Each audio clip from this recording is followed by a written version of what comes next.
సహజంగా మనకున్నటువంటి అన్ని మాసాలు ప్రత్యేకమైనటువంటివి. ఏ మాసము తక్కువ కాదు, ఏ మాసము ఎక్కువ కాదు. ఒక్కొక్క మాసానికి ఒక్కొక్క ప్రత్యేకత ఉంది. ఇప్పుడు శ్రావణ మాసం వచ్చింది అనుకోమ్మా.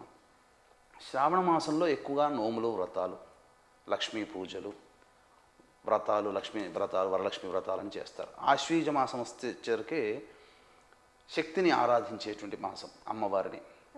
అలాగే భాద్రపద మాసం పితృదేవతలకి. కార్తీక మాసము ఉన్న మాసాలలోకెల్లా అన్ని మాసాలలో కార్తీక మాసము చాలా ప్రత్యేకమైనది, విలక్షణమైనది. Okay okay.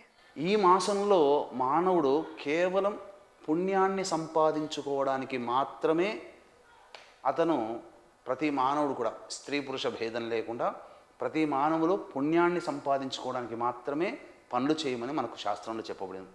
అందుకే ఈ కార్తీక మాసంలో చూస్తే చాలామంది కూడా మాంసాహారులు కూడా మాంసాహారము భుజించరు.